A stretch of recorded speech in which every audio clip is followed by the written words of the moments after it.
I'm delighted to introduce our two speakers, Dr. Peter Pry, who is the Executive Director of the EMP Task Force and is also an advisor to Congress on Homeland Security against the EMP and other threats.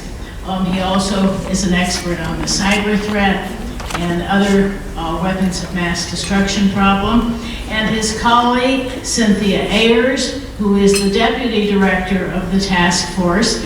And I want to point out on Cynthia's behalf that she is a member of the National Federation of Republican Women, where she chairs the, what is the name of the board?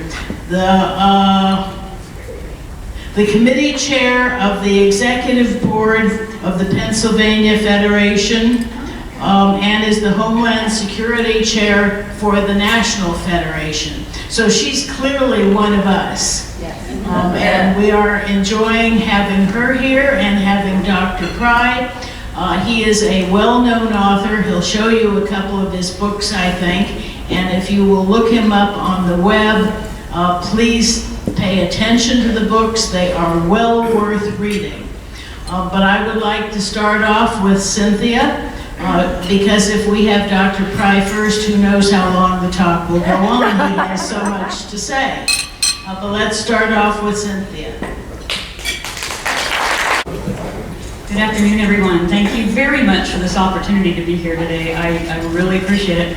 I also appreciate all the hoops everyone jumped through to help me get a PowerPoint presentation up. Apologize for not being more prepared and not bringing the laptop, Jim, for everyone.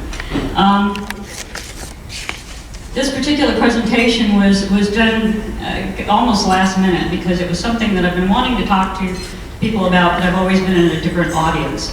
This being a Republican audience gives me an opportunity to discuss some things that I wouldn't necessarily, and couldn't actually. It started out as an article in 2020, and was turned down by the Epic Times because of something called Godwin's Law, which you probably have heard of.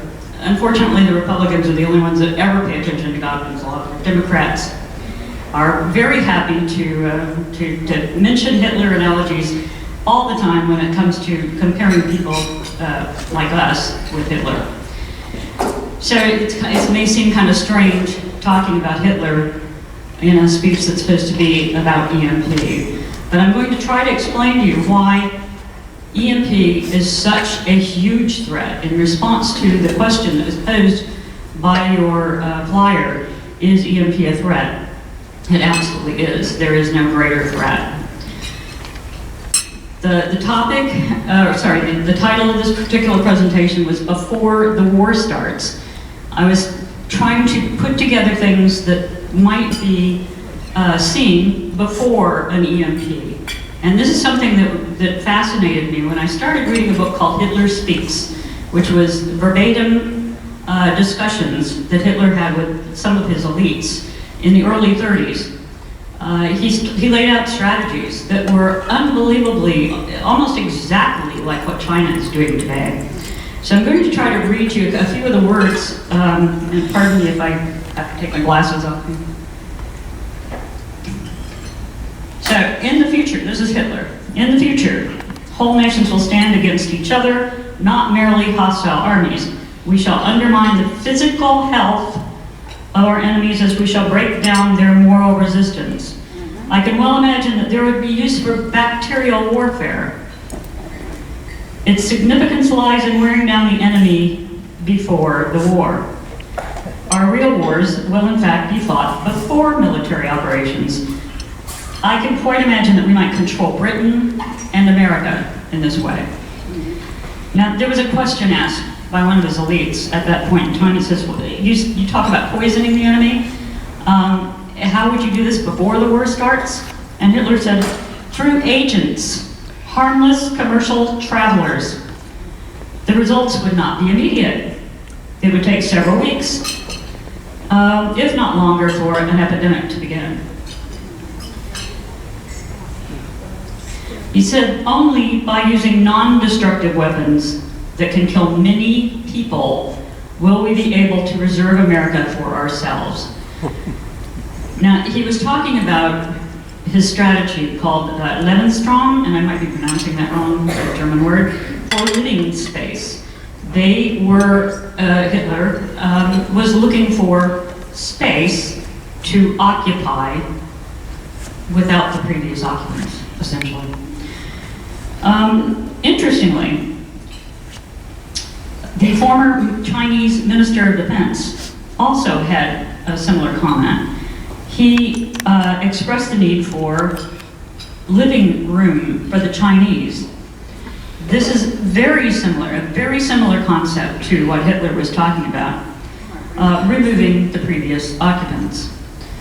So, goals and strategies, and I had these on lists and comparisons, but essentially, the major goal is to occupy a huge space for the people of the nation that's doing the occupation. The strategies would include infiltration, indoctrination, radicalization, and division, leading to initial control mechanisms. We've all heard of all of these things over the past 10, 20 years or more. Pre-war operations would include many types of poking the bear kinds of things. And I'll go over those here in a bit. After that would be the strategic strike, the full-blown, gigantic blow, all-destroying blow. This would establish, after that, they would establish full control and then essentially commit genocide of the population that was there. So Hitler's strategy was to have pre-positioned supporters already in place in order to take over when these things started. They would march through the streets in broad daylight. No one would stop them. They will occupy the ministries, the chambers, and all of the seats of power. I shall long have had relations with the men who form this new government. It would be a government to suit me. Does any of this sound familiar? Yep. So Hitler's strategy was that these people would provide support, they would help willingly, and ambition and delusion, party squabbles, and self-seeking arrogance would drive them. Again, does this sound familiar? Party squabbles, anyone? Our strategy is to destroy the enemy from within, to conquer him through himself. And the finale of Hitler's strategy was a single blow, a gigantic, all-destroying blow that would take out the population. When the enemy is demoralized from within, when he stands on the brink of revolution, when social unrest threatens, that is the right moment. Again, does this ring any bells? So, China's strategies are absolutely exact. It's almost as if they read Hitler's strategies and followed them to the T. For the sake of brevity, I won't go over them again, but that's, I'm sure many of you can also add to these, considering what we've all been through over the past few years. The possible pre-war operations, I actually had a check mark, by the way, a check mark on infiltration, indoctrination, radicalization, division, and then pre-war operations, which are ongoing now. So possible operations include cyber sabotage, or what Orwell would say, preventing the system from working smoothly. He calls that passive sabotage, by the way. But there's also active sabotage, as we're seeing. Cyber sabotage would be evident in multi-pronged ransomware attacks, which we've seen hotels, airports, hospitals, many cases. A multiple cyber takedown or a takeover, and even a kill switch, or a kill attacks against critical infrastructure, to include a kill switch against the internet. But the critical infrastructure attacks would be reminiscent of the Ukrainian attacks that Russia hit early on. The attacks were malware called Black Energy, by the way. I did have a map, a Norse map, which showed you the cyber attacks ongoing, which was absolutely incredible. There is no, you cannot believe the number of attacks we're seeing minute by minute, second by second. So possible pre-war operations, again, would be physical sabotage, such as rolling blackouts, such as those you see in or you hear about in California. Some of those probably caused by physical attacks. Degeneration of distribution equipment, etc., resources. Fires that are set across the country, we've seen a lot of that, a lot of arson. Protests and riots. And again, you know as well as I do that BLM and Antifa are marching through the streets in broad daylight, as Hitler said. Of course, this is not allowed for those of us who aren't operational allies. And it's denied to critics who are vilified and thrown in jail. January 6th. It's also done to distract from bigger issues that are coming down the pike, bigger types of attacks, which could need a little bit of distraction, and the indoctrination and assimilation to get the population used to full control. Another possible operation, takedown of communications. Full-scale censorship, which we're seeing on a daily basis, social media mostly, but also television, movies. Satellite kills, such as, actually Russians have a killer satellite, the one or more, but they can also take down the satellites using cyber attacks. And then denying platforms of all sorts for any critic. How about ensuring the loss of individual and national sovereignty? And how are they doing that? Biowarfare pandemic, we're all going through that right now. Military drawdown, how are they doing that? Well, ask a bunch of military people to take a vaccination or tell them they're going to, and you've got almost an immediate drawdown, which is, in my mind, good thing for the guys that are refusing, bad thing for our national security, but I don't think that we have any choice at this point. Elimination of Second Amendment rights, and we hear about those daily. Elimination of citizenship delineation, such as border controls, voter fraud, and reduction of states' rights, 10th Amendment. So what form could this all-destroying blow, the next step in the strategy, take?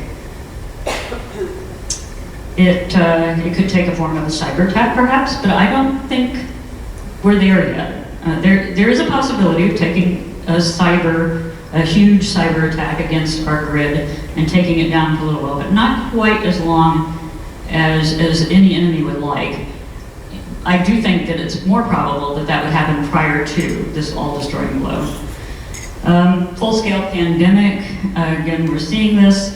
National Geographic or History Channel put out a very long documentary on what a pandemic would do to take the country down long-term, and I think they probably would have been better off using the Emp as an example. But there's solar geomagnetic storms, which we can't control, obviously. And then there is the EMP, the electromagnetic pulse. And I contend that's the only thing that would take us down to that extent, that would satisfy Hitler's and China's desire. So after that, they would establish full control. They would have domestic forces in place, already conditioned to maintain stability, like martial law. They would promise near-term solutions to shortages such as food, water, health issues. They make a lot of promises, and they put people where they deem necessary to put them in order to control them. Trust me, as they always say. The invading force, if I were an invading force, I would probably wait for 6 months to a year, because you're looking at a huge die-up of the population, and if that's your goal, Why not wait a little bit longer? This would tend to make sure that the strong, the ones who have already prepared, would be weaker. The weak have already gone, and very few people would be left to have any kind of a force against an invading population. Which leads to genocide. And we all know what that is. So does the EMP accomplish this goal? I contend that yes, it absolutely does. And there's no difference between Hitler's strategies and China's strategies. If there is a difference, it would be that perhaps for the first time in history, circumstances, technology, and access to nuclear weapons would allow for one or more persistent near-peer powers the opportunity to accomplish these goals. And when I say one or more, I believe Dr. Pry will go through our adversaries currently that are able to do this. I started out with Iran, and now I've come to believe that China is probably the most obvious at the moment. But they all could and probably will combine forces. Perhaps the only weapon available at this point in time for a gigantic, all-destroying blow is an EMP. So my response, again, to your question is the EMP a threat? And my response is absolutely. There is no greater threat than EMP. Thank you.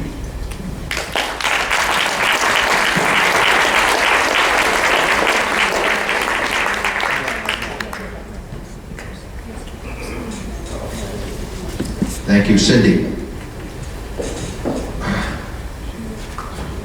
For those who may not know, there may be some in the audience who don't know what an EMP is. And let's start with that. An electromagnetic pulse is basically a super energetic radio wave. It's got so much energy in it that it can destroy electronics. And in most cases, the wave is harmless to people in its direct effects. It will just pass harmlessly through your body like a radio wave passes harmlessly through your body. But if you get hit by an EMP from the sun, like the 1859 Carrington event, a rare phenomenon, it will happen once every 100 and 150 years or so. It'll black out electric grids and life-sustaining critical infrastructures and electronics over the entire planet. Putting at risk the lives of billions of people because we are a modern electronic civilization and we can't live without electricity anymore. If an adversary detonates a nuclear weapon at high altitude, above the atmosphere, above 30 kilometers high, it's an altitude 300 kilometers high, like the altitude that 2 North Korean satellites orbit over us regularly on a daily basis. And if those things had nuclear weapons in them, they could put an EMP over all of North America. It would cause planes to fall out of the sky, cars wouldn't work, the electric grids would collapse, there would be no running water, nuclear reactors would go Fukushima in a few days. Basically would again be the end of our modern electronic civilization. And then there are non-nuclear EMP weapons that never get much attention because people get so focused on what happens with the sun and what can happen from nuclear weapons. But there are non-nuclear EMP weapons that are really available to anybody who can buy them. There are devices that you can buy from American electronic magazines, like the EMP suitcase, for example, which isn't intended to be used as a weapon. It has legitimate industrial purposes, but it puts out 100 kilovolt, 100,000 volts per meter over a distance of a couple hundred yards. And we've arrived at a place in technological evolution where a criminal or a madman or a terrorist who had money and bought one of these things and put it in the trunk of his car, could drive over to an EHV transformer substation and topple the technological pillars of an entire metropolitan area all by himself. And if you had a dozen guys running around the country with those things in the trunks of cars, I actually did the calculations in my new book, Blackout Warfare, You know, in 24 hours, they could take out hundreds of transformers all across the country and put us into permanent blackout. So those are the threats from EMP, and that's why it's the greatest threat. But to try to give you a little more perspective on why it's the greatest threat, and I want to get this thing out of my hand. Let's see if I can do that. Okay. So I want to wrap this up in 10 minutes. I only have about 10 minutes. Well, let me put it this way, to give you some perspective, you know, because this country is under risk from so many angles. You know, we're threatened by the North Koreans, by the Russians, we're threatened by the Chinese, the Iranians, there are biological threats, there are nuclear threats, there are chemical threats, there are cyber warfare threats that Cindy has alluded to, and we're threatened from within. You know, our constitutional republic, it seems to have arrived at the supreme crisis that the founders anticipated in the Federalist Papers, in a way. If you read through the Federalist Papers about the safeguards against tyranny, every one of the safeguards has failed except the people. And we're down to that last. So why should you care about EMP? Well, you should care about it because in order to survive attacks from all of these adversaries, in order to continue to exist as a constitutional republic, we have to live as a people. We're talking about a scale of destruction that has happened before to Western civilization. Most people don't know it, but Western civilization has ceased to exist twice before in its history. It's that kind of a scale of destruction. And I believe we're on the threshold, if this were to happen from the sun or from an adversary, and even North Korea could do it, or terrorists could do it with non-nuclear EMP weapons, we could enter into a third collapse of Western civilization from which there might be no recovery. I was originally trained as a historian and archaeologist, and sometimes to escape EMP, I like to buy a book that I think has nothing to do with it and read it. And so one day I bought this book by Eric Klein, who is a classicist and an archaeologist himself. It's called 1177 BC, the year civilization ended. And he's talking about, in this book, the first great dark ages that happened 12 centuries before Christ. You know, Western civilization had risen to high heights. The great agricultural civilizations like Ur and Assyria and the Babylonians, all those people you read about in the New Testament. Ever wonder what happened to them? You know? But there are all these huge, prosperous civilizations that had writing, that had sophisticated mathematics, they had high levels of culture. And we read about them in the New Testament, but you know, they don't appear we read about them in the Old Testament, but they aren't there anymore in the New Testament.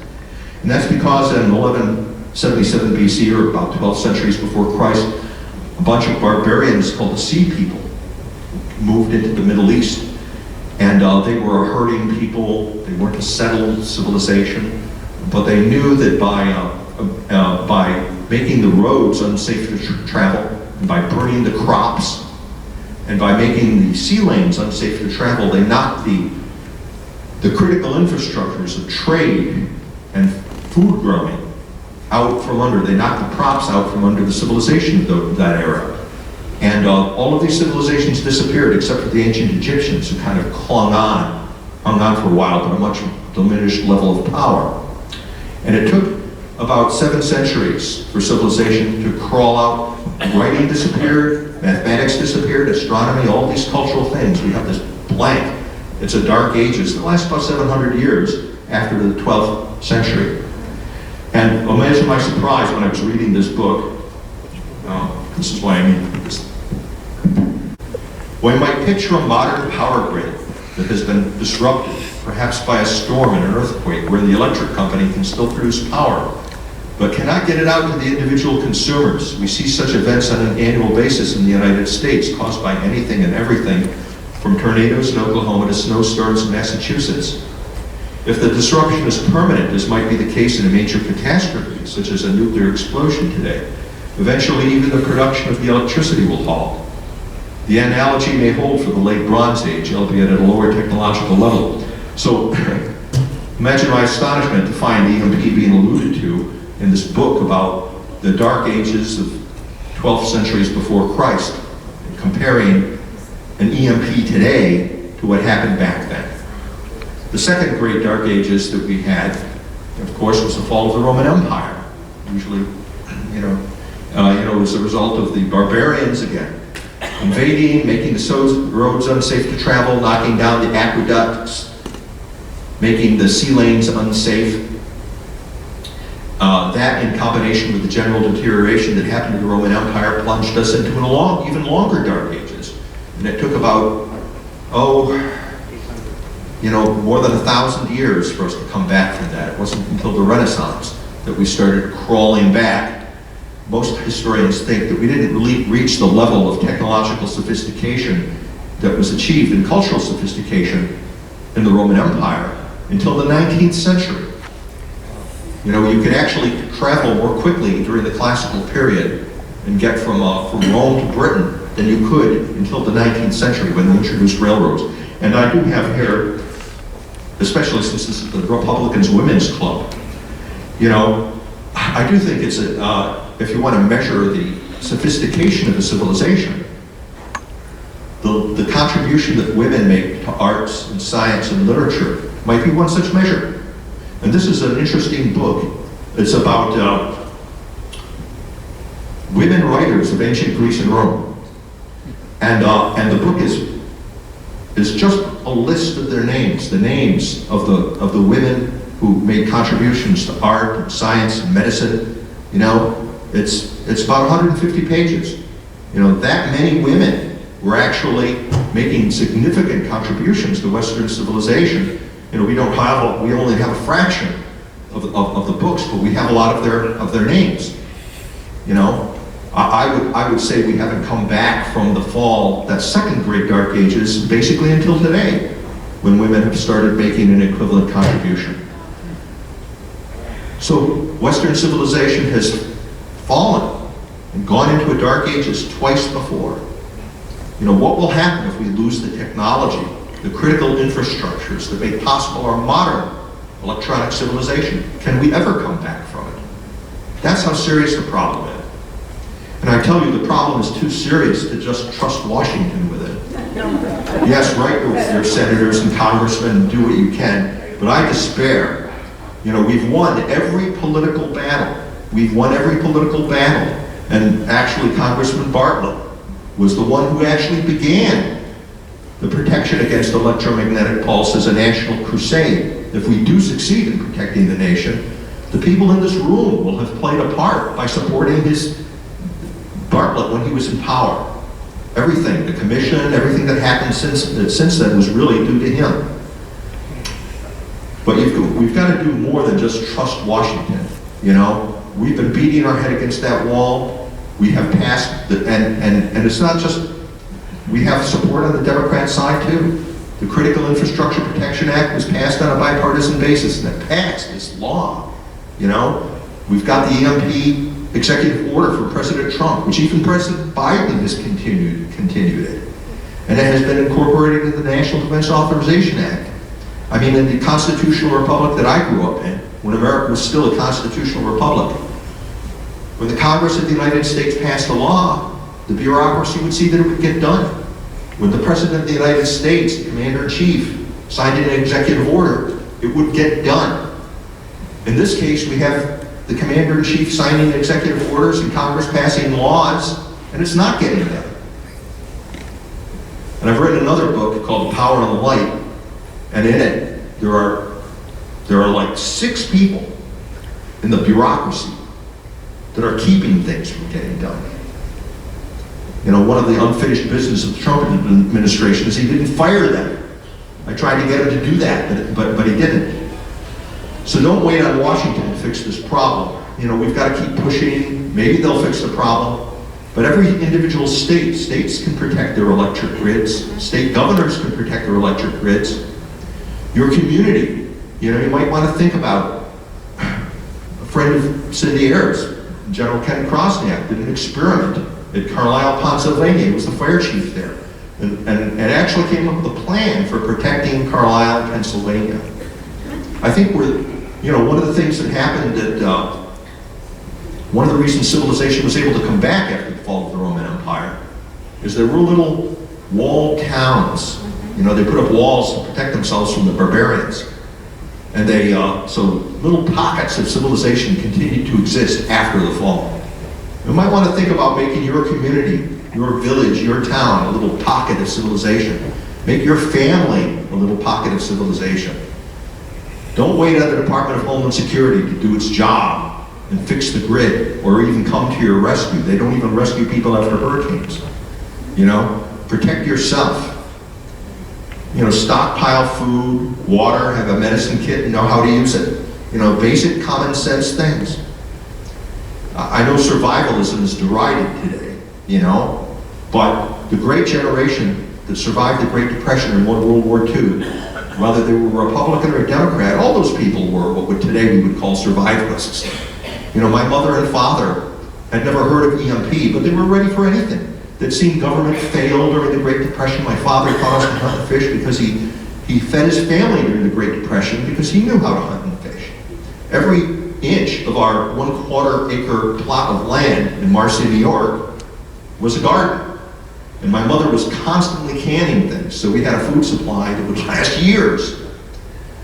They were the last of the pioneer stock. You know, rugged individualists who believed in self-sufficiency, the kind of people that the Constitution was written for. You know, the Constitution wasn't written for anybody. It was written for small farmers and small merchants and people who were rugged individualists and self-sufficient, you know, who were proud about being able to take care of themselves and take care of their families, and the last thing they wanted was government taking a handout from government, or government interfering with their lives.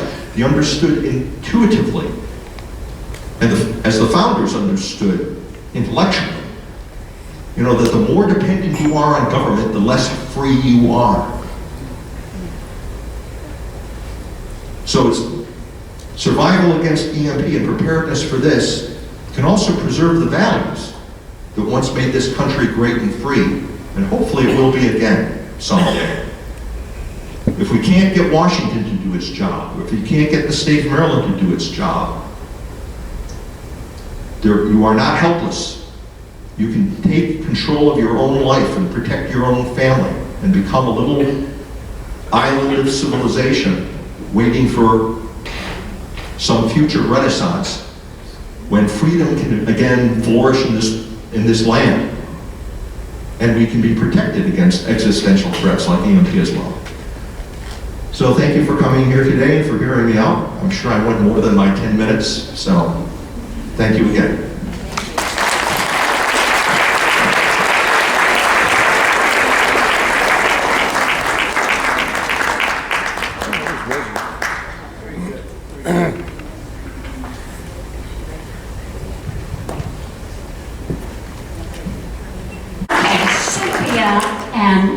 Dr. Pry, would you care to come back up here so people can direct questions at you? And yeah, that Hitler allusion was really quite eye-opening. Ellen? I have read that there are something like 12 major transformers that if they're knocked out, the whole power grid goes out. Can you address the politics of why this has been known now? You have been on this for so long, and yet Congress doesn't act.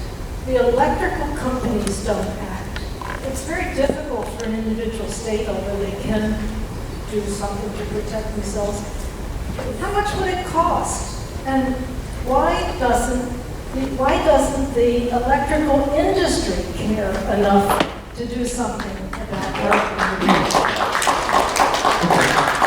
Well, there are it's actually fewer transformers. There's about 9 extra high voltage transformers in the grid. You could knock out as few as 9 and basically knock out the whole country. That was done by a study by the U.S. Federal Energy Regulatory Commission.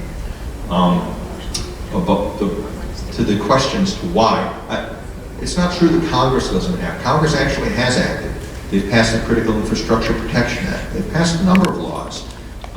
They incorporated the EMP executive order into the National Defense Authorization Act. We've won every policy battle with Congress at the executive level on a bipartisan basis. As I said, even the Biden administration has not canceled Trump's EMP executive order. Although they're not putting, and they are putting millions of dollars in the infrastructure bill into research and development on how to protect against EMP, but that's going to be a waste of money. Because we already know how to protect the grid. The EMP Commission told the nation how to do it back in 2008, you know. There are many plans. When you ask how much would it cost to protect the national electric grid, that's sort of like asking, well, how much would it cost to protect my house from fire, you know? There are really cheap plans and there are really expensive plans. You know, the EMP Commission recommended a really inexpensive plan. It would cost only about $4 to $6 billion in today's money. Okay, $4 to $6 billion. That's what we were giving away in foreign aid to Pakistan.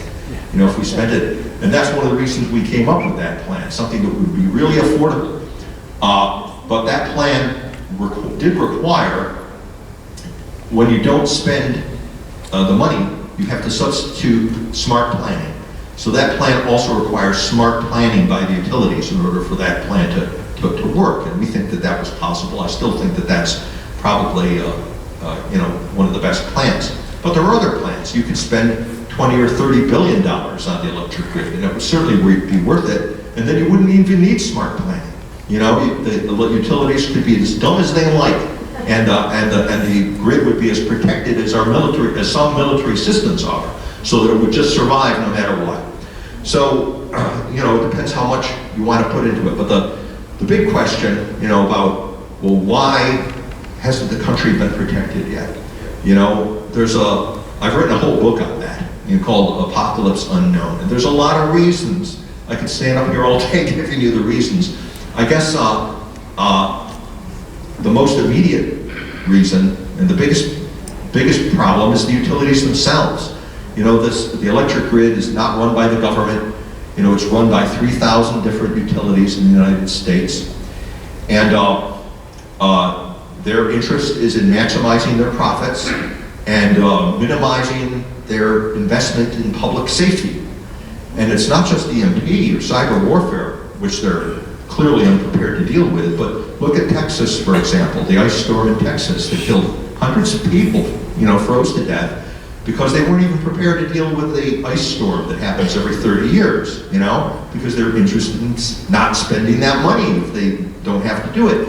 Or in California with these rolling blackouts, you know, just common sense will tell you, when you've got a high power line tower that's 100 years old, that can get blown over by the wind, it's going to get blown over by the wind. And when you don't exercise proper vegetation management, so trees fall on the power lines, you're going to get huge forest fires.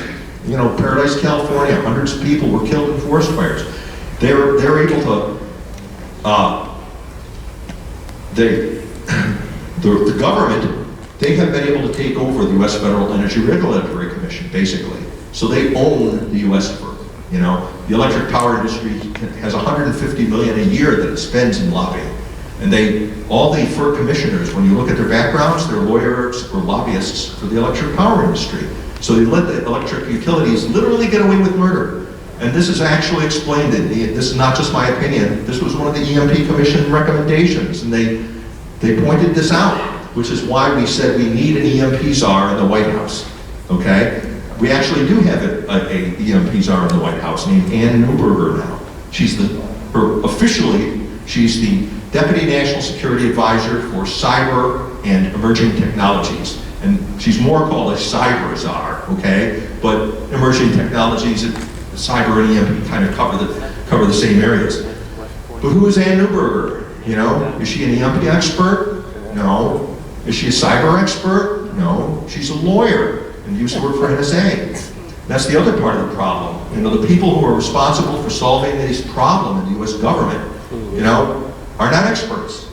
The last one, under the Trump administration, he inherited this guy called Chris Krebs, who to head up the Critical Infrastructure and Security Agency, CISA, okay? They were supposed to be responsible for protecting electric grids from EMP and cyber warfare and stuff.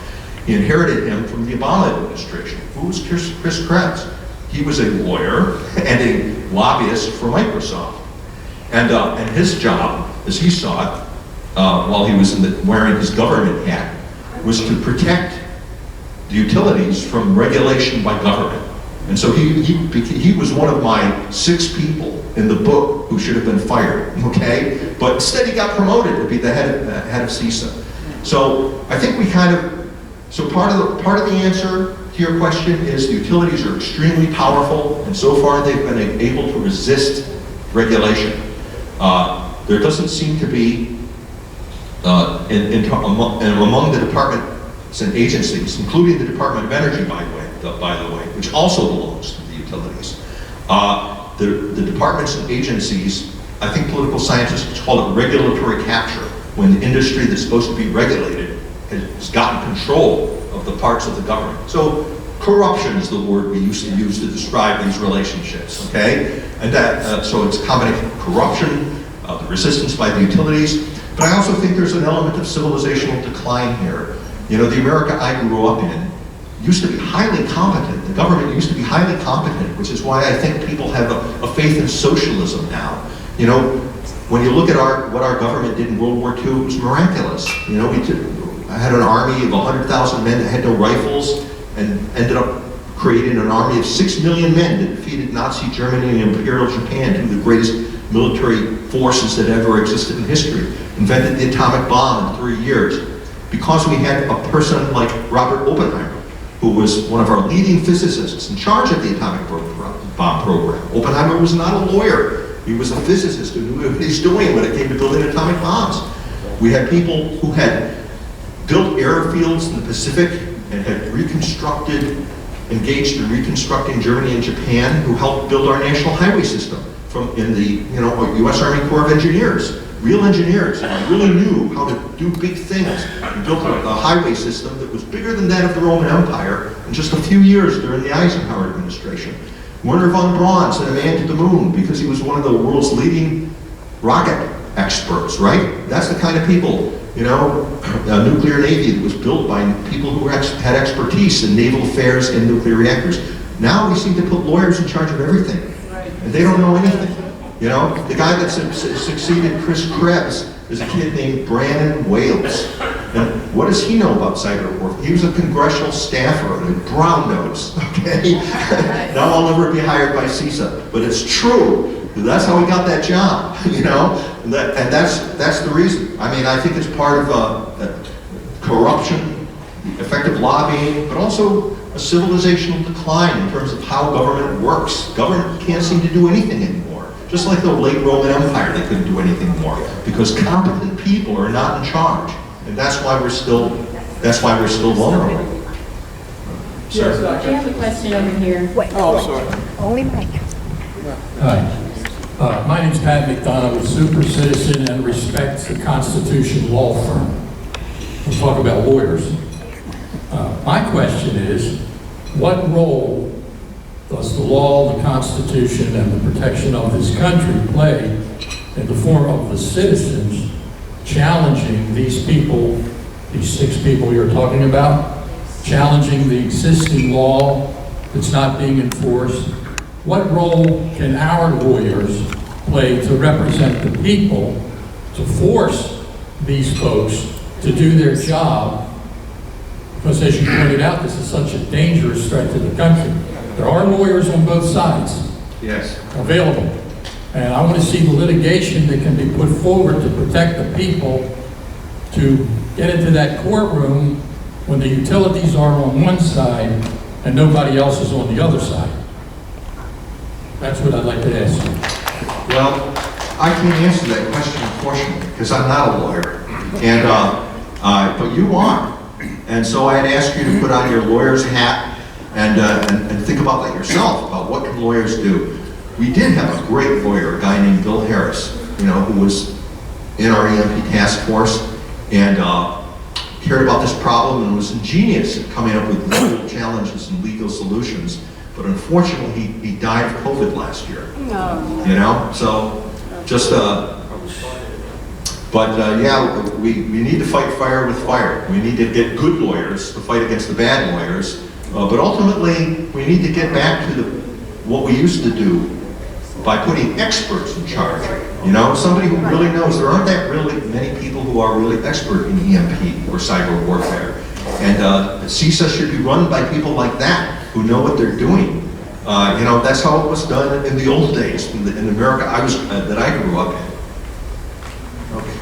Real quick, Doctor, what exactly happens in an EMP attack? I mean, production of electricity is largely mechanical, right? I mean, what does it do to the system where electricity cannot be produced and distributed through the lines? All right. You understand that? Yeah, sure. Well, it destroys the transformers. It'll actually burn out the coils in the transformers. There are actually photographs of this happening. You don't have to go back. There was a superstorm. It wasn't really a superstorm. The utilities call it that. But there was an event called the Quebec storm in 1989. This was not a Carrington event. It was like 5% as powerful as the Carrington event. But there are photographs of how it burned out the coil in a 750,000 volt extra high voltage transformer in New Jersey. Can you imagine that? I mean, this thing is normally designed to run on 750,000 volts, and the pulse from the 1989 Quebec storm caused the coils to melt in 90 seconds. Generators get fried, the electronics get shorted out and fried in cars, aircraft. It's just the kind of things that happen when you have an overload in an electrical system. That's the specific kind of damage that happens to the electronics. And it will be fatal for millions of Americans. I mean, we calculated that 90% of the population perish from starvation, disease, and societal collapse if we have a blackout that lasts a year, because we can't survive without food and water. Water stops immediately. And there's only enough food to feed 330 million Americans for 30 days at normal consumption rates. And how do you get it to the stores when the trucks don't run? And it starts spoiling on day one because the temperature control systems don't work anymore. So this is the biggest existential threat, as my colleague Cindy Ayers here has been saying. This is the kind of thing, that can bring on a new dark ages. I know both of you. Sorry. I know both of you are from DHS. Do you have coordination with DOD? Because my background is in DOD, and we know it'll be hard to cruisers, destroyers, and aircraft carriers, and F-35. And we even have a weapon, it's called a microwave. When China shoots thousands of missiles, just bring out the microwave, we'll just take it to DOD, and we can tap down all of those incoming missiles. But do you coordinate with DOD? Well, neither of us is from DHS, okay? I think that was a misunderstanding. The EMP Task Force on National and Homeland Security is an unfunded congressional advisory board, okay? But the Department of Defense is definitely involved in, it's the only department that's doing a competent job. Even there, I would have some criticisms. They have a hardening standard of 50,000 volts per meter, okay, which is good for the Cold War. That was the maximum EMP threat as we understood it in the Cold War. But there is this new category of weapon called super EMP weapons. Even North Korea has got them now. They can generate over 100,000 volts per meter. And the DOD, now I can't say that the DOD is not hardening that standard. I don't know, because their own standard is classified.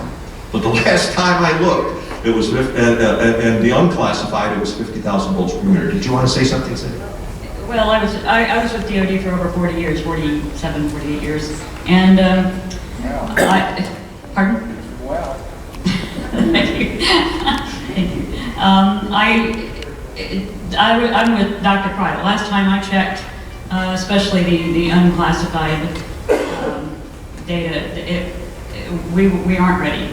And not only that, but I spent several years in Carlisle teaching, and as the NSA professor. So for 8.5 years that I was teaching strategic threat to national security, including critical infrastructure issues, I would get blank looks from colonels who I was teaching at the time. They didn't know A, what EMP was, and B, why that should bother them at all, that the critical infrastructure should go down. So some of them, very, very, very few, mind you, understood, but it wasn't well known. It was strangely, because we knew about this years and years ago. As Dr. Pry would readily say, we've known about it since the Trinity tests. 1962. But unfortunately, we've lost that ability to remember, so to speak, collectively within our military. Now, I think the word is getting out now. More and more people are understanding what that is, and that probably includes a lot of the colonels, the people who I would be teaching now if I were still there. But I still despair. I still despair. I don't think DoD is capable of hitting everything that's thrown against us, but I could be wrong. I think we've gotten the book. Okay, thank you. We have one more question. Obviously, it's a huge problem, but obviously our enemies don't want us, the communists and Chinese, they don't want us to have a grid that would be protected. They want us to go down. That's one of the reasons, one of the ways they do it is to take the grid away. But this problem has been around for quite a while, and my question is, what has been the pushback from the government or from the people who are our enemies, who don't want us to have a protected grid? It's a common sense thing to protect ourselves with having a grid that's strong enough to protect us. But what has been the propaganda or the theme of our enemies who have caused us to delay and we haven't had a grid for years and years, even though I've read some things that say it's not that expensive, it's not that impossible. That's right. Why have they been dithering? What is the like for vaccinations? Oh, it's for humanitarian purpose. No, that's the theme of the vaccination. But what is the theme of the people who have not wanted us to have a grid that's been protected? Maybe you know what that is. Okay, well, we knew about the EMP, we discovered the EMP phenomenon in 1962 during the Starfish Prime high-altitude test when it knocked out the lights in Hawaii, and started protecting military systems since then. But it was deeply classified up until the EMP Commission reports started getting published, really until 2008. So if you take that huge period from 1962 to 2008, there's a simple explanation as to why the grid wasn't protected. It's because this was classified. And the military was concerned about not sharing the information because it was a key vulnerability for military systems. And we were relying on nuclear deterrence, you know, to protect not just the grid, but the American people and all the critical infrastructures. And people didn't think of the idea that, well, you know, I mean, the Soviet Union was our great adversary through most of that period. And the idea that Iran or North Korea or terrorists might get the bomb and do an EMP attack, that something wasn't on DoD's radar screen at the time. You know, so for most of the period that we've known about EMP, the simple explanation is just that the information was classified, and the Department of Defense didn't want the utilities to know, you know, about the threat. But afterwards, you know, there's, you know, it's harder to come up with excuses. But I think you put one of the things you said about how our adversaries don't want us to protect the grid. Now, this is my own view. It's not an EMP Commission official view. But I think I think the Department of Energy and I think a lot of the utilities have been penetrated by hostile foreign agents. You know, the Russians and Chinese have been very successful in penetrating some of the most secure parts of the U.S. government, including the CIA. I mean, heck, we had the person in the Defense Intelligence Agency. It turned out that the lady that was on the Cuban desk, our top Cuban intelligence officer, for 20 years was an agent of the Cubans, okay? In order to get a job at FERC or NERC or the Electric Power Research Institute, all these places that make arguments about why you shouldn't protect the grid and how it's too expensive or it's not our job to do it. You don't require security clearances to work for them. They're really easy to penetrate. And one of these groups, the Electric Power Research Institute, puts out such propaganda. I mean, the so-called science, the EMP Commission actually rebutted some of this stuff. And they're on the payroll. They get money from China. You know, EPRI actually gets money from China. They're not strictly an American think tank for the electric power industry. So, you know, that's a lot of the pushback. Part of the pushback is, oh, the EMP threat is overblown, don't worry about it. That's what EPRI says, okay? And that's what a lot of people in the Department of Energy will say. You know, but how can it be overblown when you've got non-nuclear EMP weapons that demonstrably can knock out any part of the electric grid and even harden the EMP systems? So, anyway, I guess I've gone on for too long. Thank you so much for hearing us out.